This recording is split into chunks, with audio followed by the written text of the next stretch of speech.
In an ever-evolving digital landscape, for your business to thrive, you must adapt or die. Welcome to Marketing in the Age of AI, the podcast helping you harness the power of AI and marketing tools to revitalize and grow your business.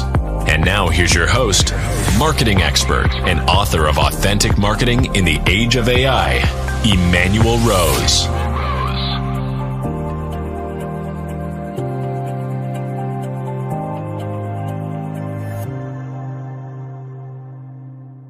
That piece and we'll just go from there. Welcome to this episode of Marketing in the Age of AI. Today we get to touch on one of my favorite marketing topics, which is how to create good, compelling content that is building the brand, is filling a need for the reader, and has some calls to actions that make sense.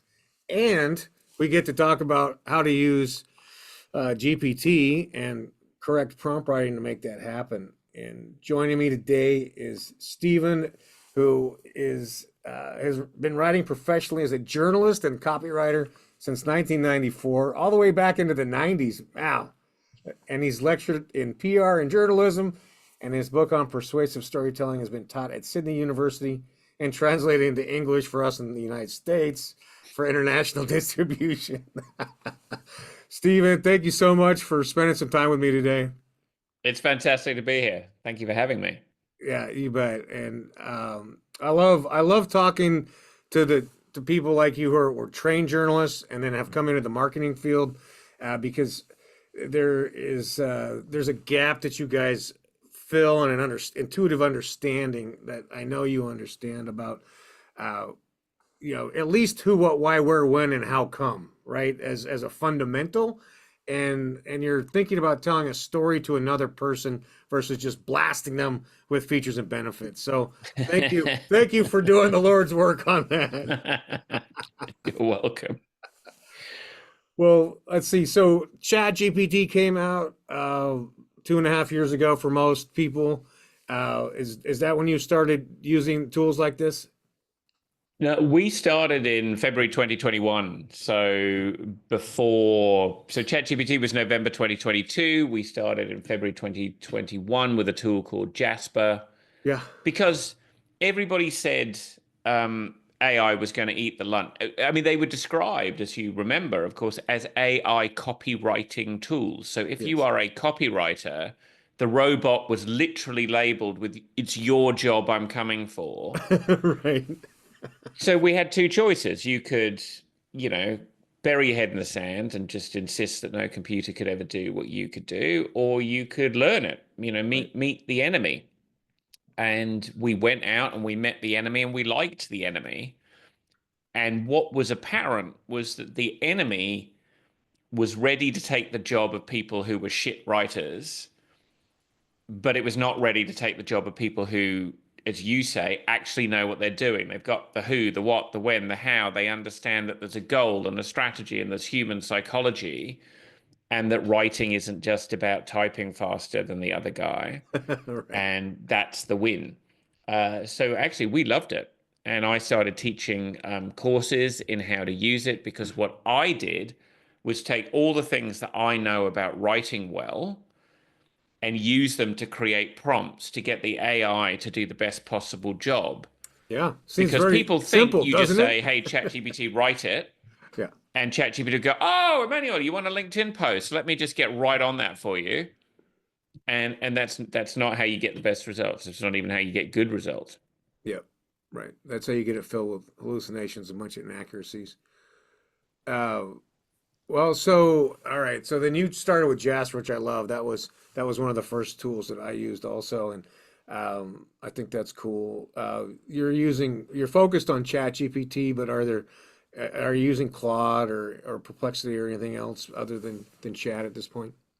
I've used Perplexity a little bit. I focus on ChatGPT because I read a lot, and what I read is that Claude is better at some things and ChatGPT is better at other things, and what I've learned in my long life of using technology as it came out is it's way too easy to get distracted by, is this tennis racket slightly better than that tennis Right. racket? Yeah, yeah. When the problem is not the racket, the problem is you. Yeah. So I'm concentrating on the me and the prompt engineering and the getting the right prompts. And if one prompt created a 5% better output in Claude than ChatGPT, I'd just be doubling my time Yep. checking in all of them. So my understanding is that they're all pretty much of a muchness. Part of it is how you feel about them and how they talk to you. Yep. Like there's a personality element, which is a bit like Burger King versus McDonald's. On the face of it, couldn't put a cigarette paper between the two of them, Sure. but some people love one and not the other. So the short answer is no, I don't, but there is method in that madness. No, I hear that, and I think there's a certain amount of silverback wisdom in that, which is, yeah, the discernible difference is not there to try to learn two tools. It's kind of like the golf club driver industry, right? You're going to get 7 more yards, and for the average golfer, that's not going to impact their game at all, but it will cost them $700. Well, my tennis analogy was well chosen because I play tennis and I Yeah, get coaching, and I'm the kind of guy who loves the equipment, right? I have to be sure. careful what hobbies I take up because I will walk out of the shop with all the equipment. Whatever they tell me is the best thing, Yeah, I must have it. I love it. But as you say, with the Silverback Wisdom, the new version of my tennis racket has just come out, and I don't covet it, which is unusual for me because I've got old enough to realize the problem with my tennis is not my racket, right? It's Yeah, that's not it. And that would be the same if you're spending your time procrastinating over which AI tool would be better for your business and your circle, and you just pick one, go for it, and you will be better off than sitting around wondering whether the exact right one is, a month away from launch. yeah. No, I understand that entirely. That's good counsel. I'm interested to know about where you fit like in this. A lot of people are saying AI first, human in the loop. Audit the results, continue to innovate. This kind of more like a software engineer situation. Where are you in that spectrum? I use ChatGPT at every stage of the process. So, in terms of the writing, yeah, I'll start with ChatGPT because all writers know. Like, I mean, if you read Stephen King on writing, you read any of the great writers who have written books about writing, they will all talk to you about the tyranny of the blank page. So Yeah, even if yeah, you're Stephen King and huh, you've written so many novels, you could stand on the top of them and reach the moon, yep, you still fear the blank page and need techniques to get around it. And that to me is the beauty of ChatGPT, is it will get you started. By that, I don't mean that you say, hey, ChatGPT, write me an email to my subscribers, and then it writes something rubbish and then right, you edit it. I yeah, mean, you have a whole setup. So I'll use ChatGPT as part of the thinking. So this is what I teach in the course, Make ChatGPT Your CMO, which is we all know that these large language models trained by reading an enormous amount of writing. What is less talked about is that they understood that writing. So if you want to write an email to mothers who live in Queens who are worried about going to parks, ChatGPT has read every blog post that kind of mother has written, every blog post that's been written to that mother, every forum post, it's read yep, advice by specialists. So you can be building a picture of that mother and how she thinks and what her concerns are. And then you create that avatar. And then you can take that avatar to ChatGPT and you can say, okay, ChatGPT, I want to write to this woman. This is what I want to write to her about. What kind of things do you think she needs to hear? So, in that sense, I see AI, and this is even with Jasper, which was primitive by comparison. You are the potter, and ChatGPT is the wheel. So, yep, you've got the clay, and at every stage, the two of you are working together to make that vase. So I see it as a real partnership from beginning to end, from the very initial researching the audience, which is yep, the cornerstone of all writing, right through to getting that at very least first draft Love it. that you can then edit. Love it. So, I mean, in terms of prompt writing, there's some uniformity in terms of context, avatar or mood or voice, and then whatever the work product is at the very least, right? As a structure, what do you start with in terms of the prompts that you've developed over time? So the two key, as you say, context is everything. So the lazy man's rejection of AI is it's bland, which is you, right? You've got a guitar behind you. If I picked up that guitar, the sound would be appalling. Right. That is not the guitar. Yeah. But with AI, we're all very keen to say, oh, yeah, that guitar was It was terrible. terrible. Yeah, Yeah, I'm exactly. Keith Richards, but so the guitar must have been the guitar. Right. So the context is everything. So ChatGPT and all of the large language models, as you know, they write statistically. So they write one word at a time, and the question they're asking themselves is, what would the average person write as the next word? So the Yep. cat, what's the average sat on the mat, etc. The way you change that is you change the context so that what the average person would say is a much narrower question. So what would the average person say to a mother who lives in Queens who doesn't want to go to the park, but we want to make her go to the park? And what would the average person write then? Then you add your tone of voice over the top of it. And I'm in a good tone of voice. I mean, of course, all, approachable and professional. Okay, if that's your tone of voice, but even that narrows the context. Yep. But then you can add to the context where you want to tell ChatGPT what your goal is, because ChatGPT's understanding of human psychology is immense. I built an avatar for a counselor who counsels teenagers who need to be more emotionally resilient. So a therapist, if you like. Sure. And the therapist's client is the teenager's mother. So we were building an avatar of the teenager's mother, and I've got a lot of prompts that really get into what is the psychology of your avatar. And these prompts were coming back with, well, the mother's probably fighting with the father of the child because the father of the child thinks therapy is for wimps and the kid's just going through a phase, normal teenager. This is ridiculous. So the mum's in a fight. The mum's probably in a fight with the school because the school doesn't have enough therapists, and the school also doesn't think this is serious enough because the school's got really serious cases that need to see a therapist. But this mum is feeling like a terrible mum because she can see her kid is on the edge of a cliff and she's the only one, so she's lonely. She's the only one who can see it. The kid can't hear her. She's shouting and the kid's like walking down the edge of the cliff.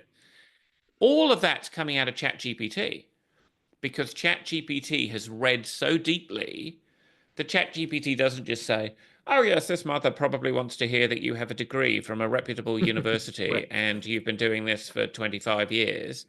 No, ChatGPT can say, listen, when you're writing to this mum, tell her, hey, you probably feel pretty guilty about this, right? But it's not your fault. It's not your fault. Teenagers get into this situation, but there is something you can do about it. The mum who's reading that is thinking, oh, wow, you really get me. Like, I need to talk to you because you see me and you're getting me, as opposed to the standard therapist who writes, I'm a very good therapist. Your child needs to be resilient. Resilient teenagers become resilient adults. Well, that's every therapist whose website mum is reading. So how does she choose? She chooses the one who understands her, and ChatGPT understands her better than her husband understands her, right? Which is So amazing. There's that much emotional intelligence within that LLM, right? it's phenomenal. It's really, really good. So as a copywriter, so Eugene Schwartz, who was arguably the best copywriter who ever lived, he said great copy is assembled, not written. And what he meant by that is you do your research, and when you have enough research, you know what to write because you're thinking, oh, I really know this person now. So I know the product, Yeah, which all business owners know, right? They know their product, for and sure. that's part of their problem. They know their product, but they don't know their audience and why Right. their audience actually buys the product. you do enough research and you bring those things together, you don't have to be Hemingway. That's not the point. The point is you're saying the right things to the right person in the right way. So as a copywriter, my ability to pull out those kinds of insights from people about what they're really frightened of, what I'm really offering them, and then turn that into words, again, with the help of a properly prompted ChatGPT, is phenomenal. But what we're talking about here is not one chat with ChatGPT, which I think is another mistake people probably make. They probably think, okay, I want to write an email to the lady who's worried about taking her children to the park. I'll start with, hello, ChatGPT, tell me about this person, and then go through to the email. It's different skills and different chats doing different things, like a conductor of an orchestra, bringing in different instruments at the right time.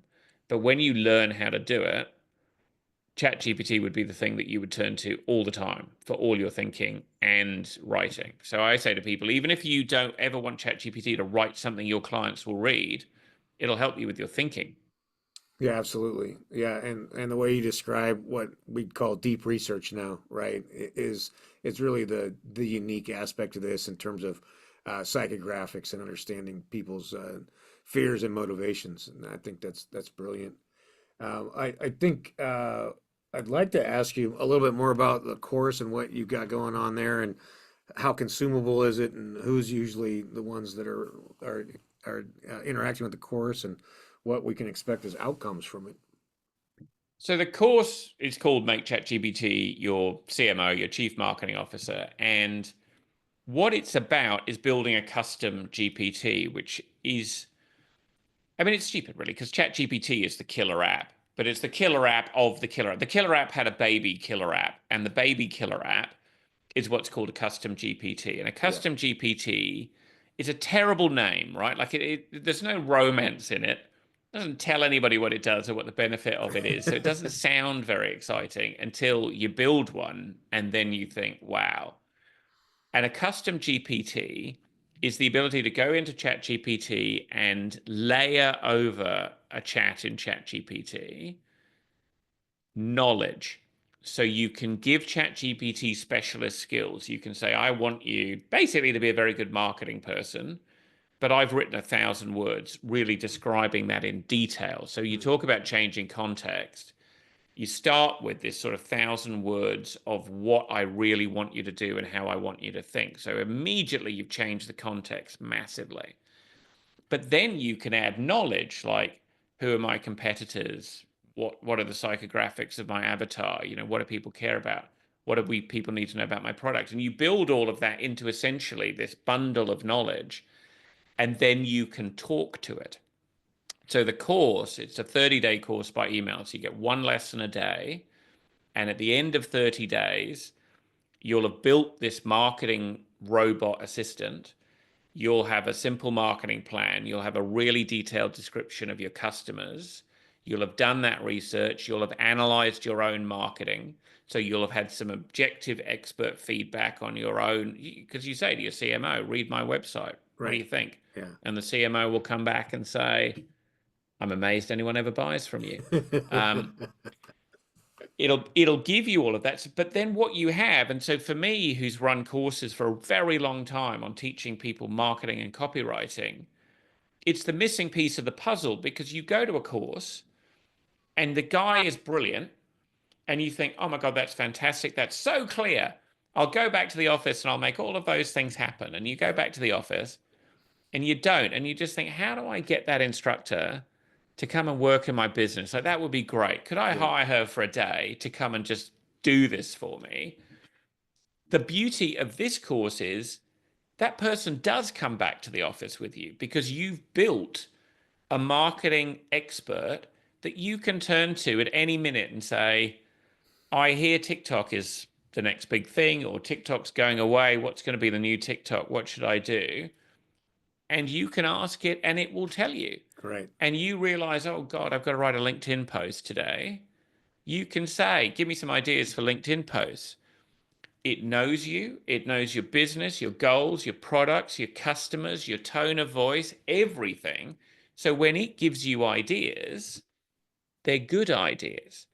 Or when you show it an email that you're thinking about sending out and you say, what do you reckon? It'll come back and say, look, your avatar of, tennis playing intermediates, they're going to have a problem with this because you've said that, like maybe you should rethink this. So within seconds, you're getting that expert marketing feedback.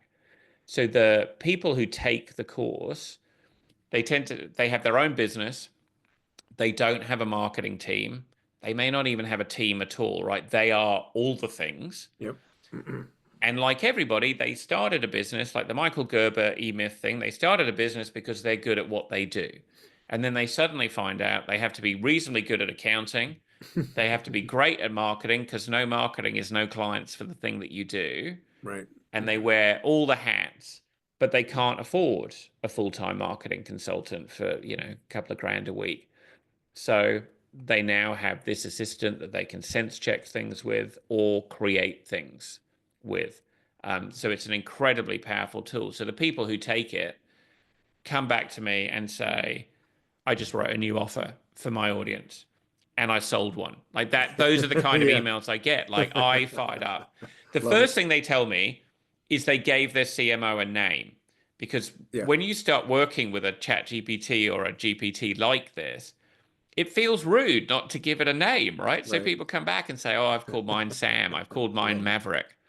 And they tell you, I've given my CMO a name. So I woke up Maverick this morning and I said, Maverick, it's, coming up for a holiday. I want to make people an offer for something they can do over the holiday. You got some ideas. They put it together. They get the CMO to write an email. They send the email out to their list. They've sold it. Like they are blown away by how quickly they can get and refine and work back and forth with their CMO to get great ideas. So that's what the course is. 30 days, one lesson a day by email. I love it. I think it's brilliant, and it like you say, you end up with an actual a functioning custom GPT. I agree. The name's awful. I like to call it a data warehouse or a brand warehouse, and then you have activity that you can generate immediately, which is awesome. Now, it's if somebody's kind of a type A and they want to do 3 lessons a day, is that an option, or do you get to set how frequently the emails come? No, they come one a day for 30 days. So what I find is that people will bank them up and then take them. And then I get emails from people. I literally had an email. It's going to sound like I made it up, right? I had an email from a woman in the States who wrote to me and said, I finally stopped to have a shower. Like I was catching up. I got so into it, I had to stop and have a shower. Because that, you sign up for a course, it comes in, you're like, oh, I'll do it one day. Yeah. But it's so engrossing that people really get into it. But if you are doing it live, one a day, they come one a day. And I've had a couple of experiences from this that have been really new to me. This is the first one I've done by email. And I will run all my courses by email now because you're right in people's inboxes. Yep. They feel like you're in a correspondence, so they write back to you, which I love. So when I've run courses before, it's like people go, they watch a video, maybe they email you and say what they did with the course or how it went. Yeah. But over 30 days, you're building a relationship and they are coming back to you and saying, oh, I just did this. And, people are getting results. So you don't have to wait 30 days to get a result either. So people by about day 9 are itching to do things. They haven't even built their CMO yet. You don't build your CMO till day 16, but you're working with a custom GPT that I give you. People are coming back going, oh my God, I've just understood why my email newsletter doesn't get anyone to reply to me. I fixed it. Nice. Oh, I've come up with this offer. I've done this thing. People are getting results because they immediately see, frankly, let's put it more positively, what's been lacking from their marketing to this point. Everybody's got marketing debt. Even you and I have marketing debt, right? I mean, you just cannot stay up to date. That is absolutely true. And what the reality is that people, firstly, most businesses, they don't think about the audience before they think about what they want to talk about. They want to talk to you about their product and they don't spend a lot of time thinking about who you are and why you would care. Sure. And what you're actually buying, because people don't buy what you do, they buy a transformation. Yeah. So if you're a lawyer I'm not buying a contract. I'm buying confidence about entering into a business relationship with the other person. That is what I'm buying. Yep. So if your website talks about how lovely your contracts are and Times New Roman is the font of the moment and, you know, it's going to be beautifully laid out with lovely wide margins, I don't care about any of that. And most businesses, if you go and look at their website, are essentially saying, I sell a widget, it's a pretty widget, it's got rounder edges than the other widgets, it'll look lovely on your bookcase. They don't spend a lot of time thinking, why does somebody buy that widget? Right. This really helps people to do that. So the first thing they're doing in the course pretty much is building that picture of their customer. And once they start seeing that, they start seeing immediately, I'm not talking to any of that at all. Right. I'm not talking to that mother's guilt about the fact that her kid is going off the rails and she can't do anything about it and she feels like a terrible mother. I'm not touching on any of that. I'm not touching on people get contracts because they're worried about what might happen if things go wrong. And I'm not talking about that at all. Or people don't get contracts because they're too confident about what might go wrong. So I need to start talking about that. Right. You know, they just don't. And you get deeper and deeper, and suddenly people are thinking, oh my God, I never know what to post on LinkedIn. Now I understand my customers' deepest fears and desires. That's 1,000 LinkedIn posts I could write straight away, touching on those desires and those needs and so on. So you could take it, I mean, if I could, of course, change the medium and give it to people all at once. But I feel there is such a strength in you get a lesson and you reflect. Yeah. You have to reflect if you're taking it in real time on what you've learned. And you bring that reflection to tomorrow's exercise and it makes it stronger. No, I think that's beautiful. You're coaching through a transformation, and you're doing strategic planning and values clarification and USBs, and I mean, I can see the dramatic value that you're providing, and that it's not something that you can just microwave. It takes some time to dig through that. Stephen, I think you and I could probably spend the next 6 hours talking about marketing. It's been a real pleasure, and if I hope that I can invite you back and you come back in a couple months and we'll see what's changed in the world of marketing. And if people want to get in touch with you or check out the course, how do they do that? If you want to just really see what I'm talking about, you can go to Tailist, which is my agency, TALEIST.agency, and then /TCME, which stands for the Tailist Clarity Marketing, TMCE, Tailist Marketing Clarity Engine, which I'll give you a link to. And what that does is it'll take you to one of my custom GPTs so that you can see how ChatGPT can actually consult with you. And what this particular GPT does is solves the biggest problem in your marketing, which I know is a bit of a cold read. It's like I'm a psychic. I've come on, I've said, but the biggest problem in most people's marketing is the same.